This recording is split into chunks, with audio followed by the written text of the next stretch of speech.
नमस्कार, KP college के online platform पे आप सभी का स्वागत है। हम बीए फर्स्ट ईयर की क्लासेस में आज अपना नया चैप्टर कंटिन्यू कर रहे हैं और आज हम लोग बात कर रहे हैं अपना जो चैप्टर नंबर 10 है, भोजन समूह यानी कि फूड ग्रुप्स के बारे में। हम लोग भोजन की गुणवत्ता के बारे में बातचीत कर चुके हैं कि भोजन की गुणवत्ता क्या होती है, उसको बढ़ाने के लिए हम क्या क्या उपाय कर सकते हैं। तो हम लोगों ने 3 टाइप्स के बारे में पढ़ा था, 3 टॉपिक देखे थे। सबसे पहला हमने देखा था फूड फोर्टिफिकेशन के बारे में। फिर उसके बाद हमने बात की थी फूड इनरिचमेंट के बारे में और फिर सबसे बाद में देखा था हमने फूड सप्लीमेंटेशन।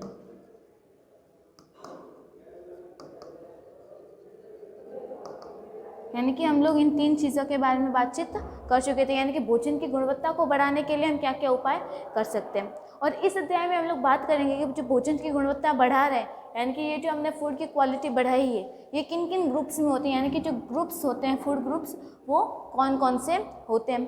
तो सबसे पहले हम लोग बात करते हैं कि इन फूड ग्रुप्स को कितने टाइप्स में डिवाइड किया गया, यानी कि इन फूड ग्रुप्स को अलग अलग पार्ट्स में डिवाइड किया गया।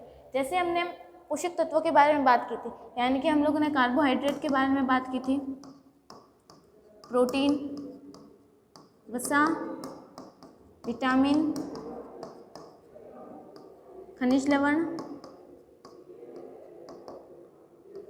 और जल। ये सभी क्या है? ये हमारे हैं पोषक तत्व। यानी तो फूड ग्रुप्स को, यानी कि भोजन के समूह को अलग अलग डिवाइड करने का, यानी कि भोजन का समूह बनाने का कार्य इन पोषक तत्वों के आधार पर किया गया है। यानी कि इन पोषक तत्वों को ध्यान में रखते हुए हम भोजन को कितने पार्ट्स में डिवाइड कर सकते हैं, यानी कि जो खाना है, फूड की क्वालिटी है, फूड ग्रुप से वो कितने टाइप्स के हो सकते हैं। तो इस आधार पर हमने भोजन के समूह को, यानी फूड ग्रुप्स को 5 पार्ट्स में डिवाइड किया है। अब ये 5 पार्ट्स कौन से होते हैं? जो सबसे पहला भाग होता है भोजन समूह का, वो होता है कार्बोहाइड्रेट।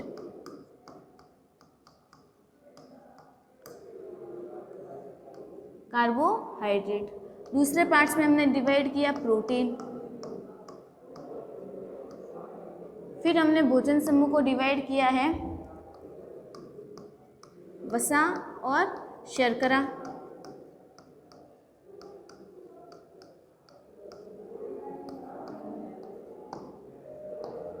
और हमने किया है डेयरी उत्पाद, यानी कि दूध से बने प्रोडक्ट।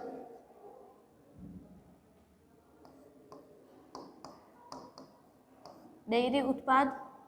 और जो अंतिम है फल और सब्जियां।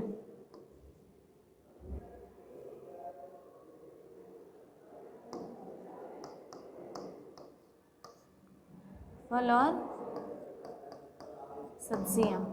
तो भोजन को अलग अलग समूह में डिवाइड किया गया, हमने 5 बेसिस पे किया है, इन पोषक तत्वों को ध्यान में रखते हुए। तो 5 पार्ट्स हैं, कार्बोहाइड्रेट, प्रोटीन, वसा और शर्करा, यानी कि फैट एंड शुगर।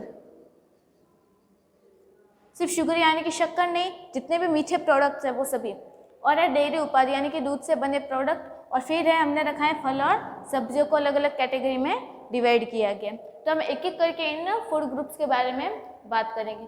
तो सबसे पहले हम लोग बात करते हैं कार्बोहाइड्रेट के बारे में।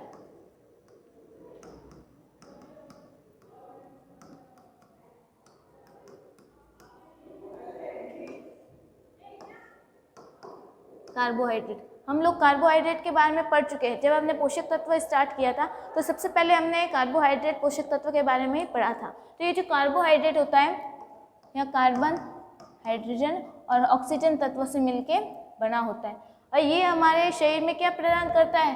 कार्बोहाइड्रेट हमारे शरीर में ऊर्जा प्रदान करता है,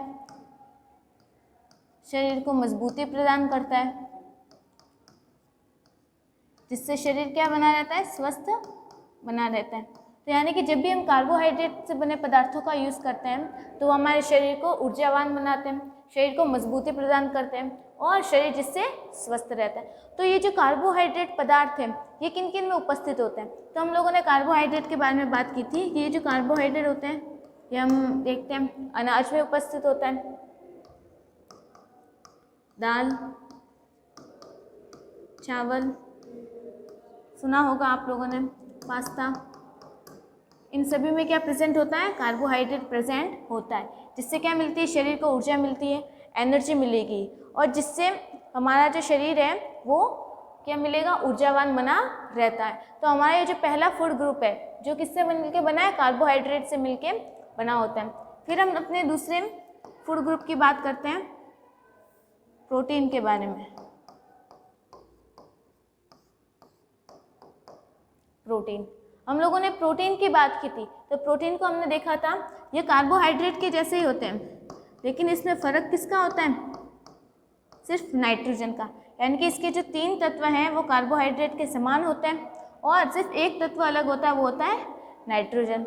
और ये जो प्रोटीन होते हैं, ये प्रोटीन सबसे ज़्यादा उपस्थित होता है दाल में, यानी कि जब भी प्रोटीन की बात आती है हमारे शरीर के लिए, हमारे शरीर को प्रोटीन मिलता है दालों से। जो सबसे ज़्यादा प्रोटीन है वो किससे मिलेगा, दालों से मिलता है। किस में बात करें, हमने जब पोषक तत्वों की बात की थी तो हम 2 प्रकार के पोषक तत्व देखते हैं, एक तो प्राणी से मिलने वाले और एक वनस्पति से मिलने वाले। यानी कि जब हम बात करते हैं तो ये 2 प्रकार के पोषक तत्व हम देखते हैं। प्राणी से मिलने वाले यानी कि वे पोषक तत्व जो किससे मिलते हैं, हमें जंतुओं से प्राप्त होते हैं, और जो वनस्पति है वो मिलते हैं हमें पेड़ पौधों से। यानी कि पेड़ पौधे और वनस्पति से प्राप्त होने वाले हमने अलग अलग पोषक तत्वों को रखा है। अब जो प्राणी से प्राप्त होते हैं यानी कि जो जीव जंतुओं से प्राप्त होते हैं वो कौन कौन से होते हैं, जैसे जानवर से प्राप्त होते हैं हमें अंडा, मांस, मछली, यानी कि जितना भी नॉनवेज प्रोडक्ट होता है, सबसे ज़्यादा जो प्रोटीन पाया जाता है वो नॉनवेज चीज़ों में होता है। फिर उसके बाद में किस में मिलता है, वनस्पति से प्राप्त होते हैं, यानी पेड़ पौधे से। पेड़ पौधे से की चीज़ें कौन कौन सी होती हैं, जैसे दही हो गया, मटर हो गया, दालें हो गई, ये सब किससे मिल रही है हमें, ये सारी चीज़ें हमें मिल रही है वनस्पति से, यानी कि पेड़ पौधे से मिल रही है। तो हमारे शरीर को जो प्रोटीन प्राप्त होता है, यानी कि भोजन का जो हमने ग्रुप बांटा है, जो प्रोटीन है ये हमें प्राप्त होता है प्राणियों से व वनस्पति से। प्राणियों में आ गए मीट, फिश, एग, और वनस्पति में आ गई दालें, अनाज, ये सभी। फिर हम आगे चलते हैं, अगले फूड ग्रुप की बात करते हैं, जो हमारा तीसरा है डेयरी उत्पाद। डेयरी उत्पाद तो सभी जानते हैं, सभी ने सुना हुआ होगा, जैसे दूध की डेयरी होती है अपने आसपास, घर के आसपास हर एरिया में। तो यानी कि जिसमें डेयरी उत्पाद होते हैं, यानी कि डेयरी उत्पाद के जो प्रोडक्ट आते हैं उनमें क्या पाया जाता है, सबसे ज़्यादा कैल्शियम, विटामिन, अब विटामिन भी कौन सा, विटामिन B12।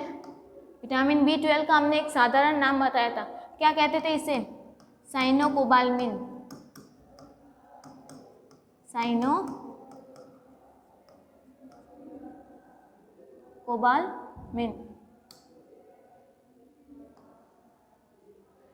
यानी कि ये जो डेयरी से बने प्रोडक्ट होते हैं इनमें सबसे ज़्यादा मात्रा में पाया जाता है कैल्शियम, फिर पाया जाता है विटामिन B12, और विटामिन B12 के साथ इसमें पाया जाता है विटामिन A भी और B2 भी। तो ये सब पाए जाते हैं हमारे जो डेयरी से बने प्रोडक्ट होते हैं उनमें। तो यानी कि इनसे बने प्रोडक्ट का यूज़ करने से, इस फ्रूट ग्रुप का सेवन करने से हमारे शरीर को कैल्शियम प्राप्त होता है और विटामिन की प्राप्ति होती है। अब ये मिलता किस में, यानी कि इसके उत्पाद कौन कौन से होते हैं, दूध के बने उत्पाद, डेयरी में दूध, दही, मक्खन और पनीर, ये सारी चीज़ें डेयरी से मिलके बनी होती है। तो इन चीज़ों में क्या पाया जाता है, कैल्शियम। दूध पीने से क्या होता है, कैल्शियम प्राप्त होता है, जिससे क्या होती है, हमारी हड्डियाँ मजबूत होती हैं, हड्डियों को मजबूती प्राप्त होती है, और मांसपेशियों का विकास होता है।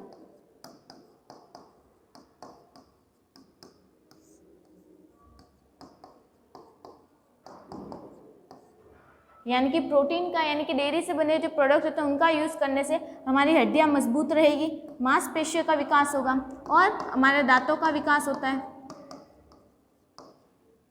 दांतों का विकास और मजबूती मिलती है।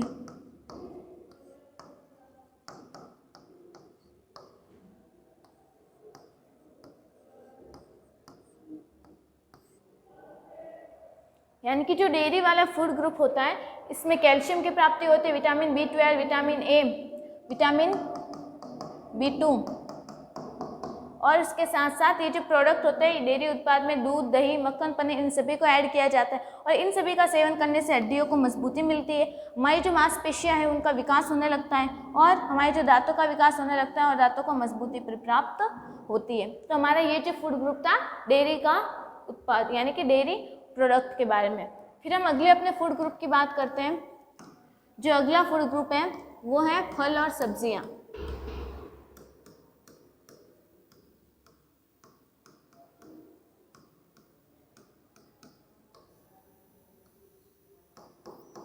फल और सब्जियों के बारे में।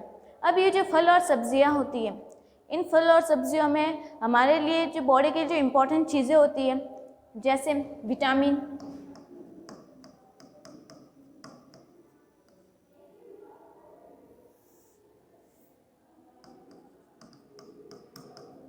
इनमें उपस्थित होता है विटामिन, फाइबर,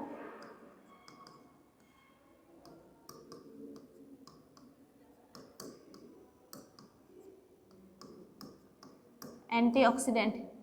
यानी कि जो फल और सब्जियां पाई जाती हैं यानी कि फ्रूट एंड वेजिटेबल्स में विटामिन प्रेजेंट होते हैं, फाइबर प्रेजेंट होते हैं और इसके साथ साथ देखें तो एंटीऑक्सीडेंट प्रोडक्ट उपस्थित होते हैं, यानी कि जो भी मटेरियल्स होते हैं ये सभी चीज़ें उपस्थित होती है।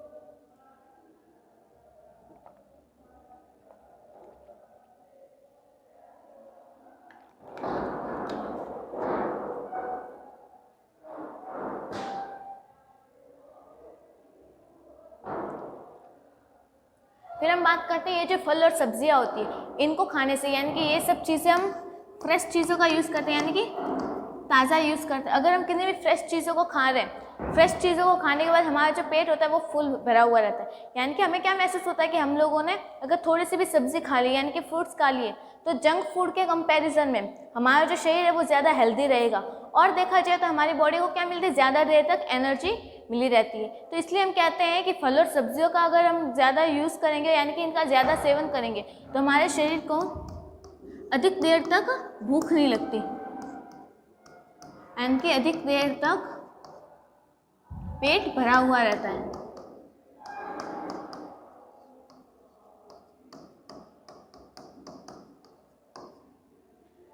यानी कि ये जो फल और सब्जियां होती हैं ये ताज़ी हम यूज़ करते हैं। अब ताज़ी चीज़ों का सेवन कर रहे हैं तो शरीर क्या रहेगा, स्वस्थ रहेगा।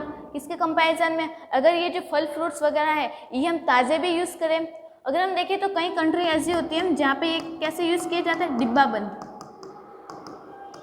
यानी जो पैकिंग की हुई चीज़ें होती हैं उनका भी यूज़ किया जाता है। लेकिन जितनी भी ये सारी चीज़ें हैं विटामिन, फाइबर वगैरह है, ये वेजिटेबल फ्रेश हो या फिर डिब्बा बंद हो, लगभग दोनों में सेम ही रहते हैं। फिर हम इसकी और बात करें यानी कि ये जो फल और वेजिटेबल्स होती है, फ्रूट और वेजिटेबल्स हैं, इनसे बने कई प्रोडक्ट होते हैं, इनको हम यूज़ करते हैं, ताज़ा तो यूज़ करते हैं जैसे जैम के रूप में भी यूज़ करते हैं। फ्रूट के बने कई प्रोडक्ट होते हैं जैसे हम अचार में भी यूज़ करते हैं। तो यानी कि ये जो सारी चीज़ें होती है जैसे जैम, जेली, अचार, मुरब्बा, जो ताज़ी सब्जियां हो गए, फ्रूट जूस हो गए, यानी जो पैकेट्स में मिलते हैं, इन सभी चीज़ों का यूज़ करके हमें इन सभी चीज़ों की प्राप्ति होती है और ये हमारे शरीर को क्या बनाते हैं, ऊर्जावान बनाते हैं। हमारा जो शरीर है तंदुरुस्त रहता है, हमारा जो पेट है वो अधिक समय तक भरा हुआ रहता है। इसलिए हमें जंक फूड के कंपैरिजन में फल और सब्जियों को ज़्यादा प्रायोरिटी देनी चाहिए। फिर हमारा जो अगला फूड ग्रुप है उसकी बात करें वो है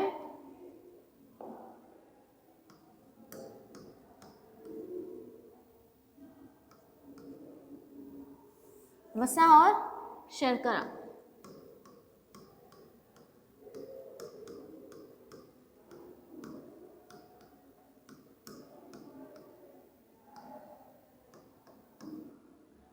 हमने जब बात की कार्बोहाइड्रेट फूड ग्रुप की, प्रोटीन, डेयरी प्रोडक्ट और फल और सब्जियां, अगर उन 4 फूड ग्रुप्स को अलग रखें और इस एक वसा और शर्करा इस फूड ग्रुप को अलग रखें, तो इन 4 और इन एक में से जो सबसे ज़्यादा हमारे बॉडी के लिए इम्पोर्टेंट होता है वो 4 फूड ग्रुप्स होते हैं।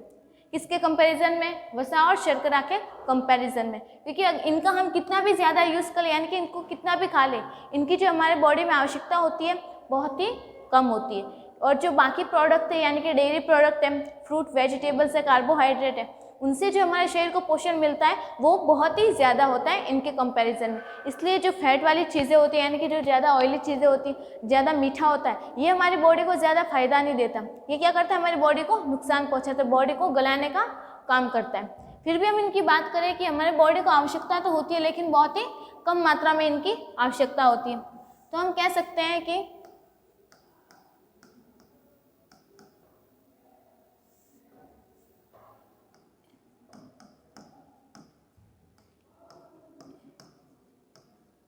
इस भोजन समूह से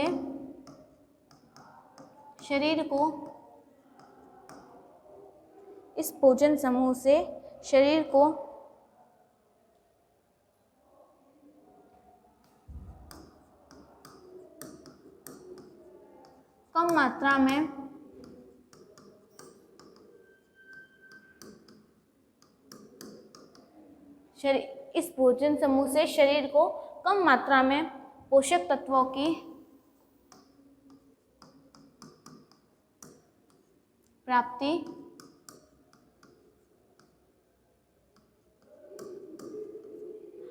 होती है। क्योंकि वसा का ज़्यादा यूज़ करेंगे। वसा का मतलब क्या था? चिकनाई, यानी कि चिकने प्रोडक्ट जो चूने में कैसे होते हैं? चिकने होते हैं। अब ये चिकनाई हमें दिखाई भी दे सकती है और नहीं भी दिखाई दे सकती।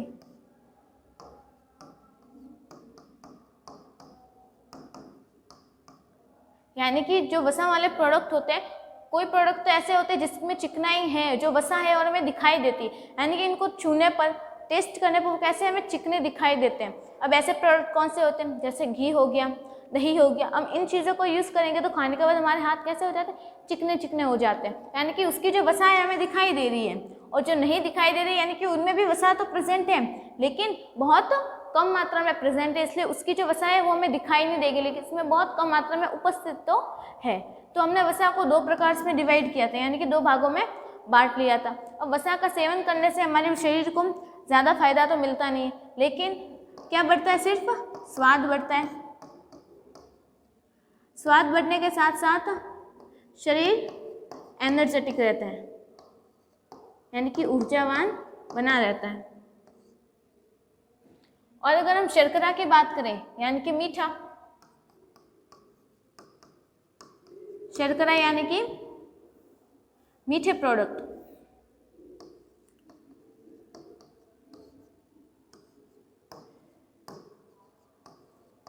और जितनी भी मीठी चीज़ें होती है उन सबको खाने से क्या मिलता है? हमारे जो शरीर है वो बहुत ज़्यादा एनर्जेटिक रहेगा। यानी कि जब भी हम कुछ मीठा खाते हैं, बहुत ज़्यादा मात्रा में मीठा खा लेते हैं, तो वो हमारे शरीर के लिए बहुत हानिकारक होता है, जिससे हमारे शरीर में किसकी मात्रा बढ़ जाती है?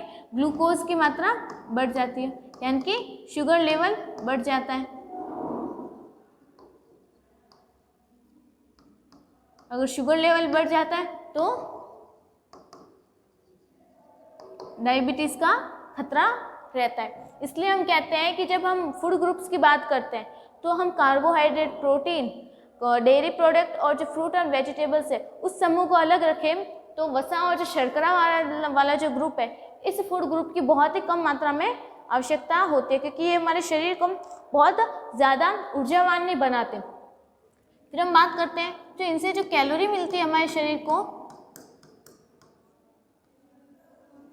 इनसे हमारे शरीर में कैलोरी बहुत ज़्यादा बढ़ जाती है, और जब ज़रूरत से ज़्यादा कैलोरी बढ़ जाती है तो हमारे शरीर का क्या बढ़ जाता है? मोटापा बढ़ जाता है।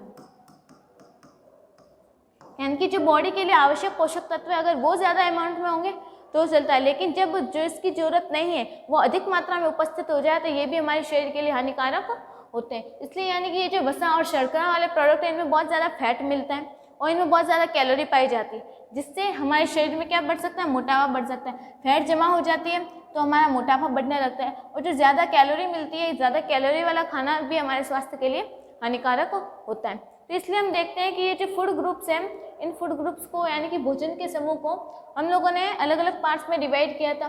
किसके आधार पर? पोषक तत्वों के आधार पर। हमने इन पोषक तत्वों के आधार पर भोजन समूह को 5 ग्रुप्स में डिवाइड किया था। कार्बोहाइड्रेट, प्रोटीन, वसा और शर्करा यानी कि मीठे प्रोडक्ट, डेयरी यानी कि दूध से बने प्रोडक्ट यानी कि एग्रीकल्चर बेस्ड प्रोडक्ट, और फल और सब्जी यानी ये भी किस पे बेस्ड है?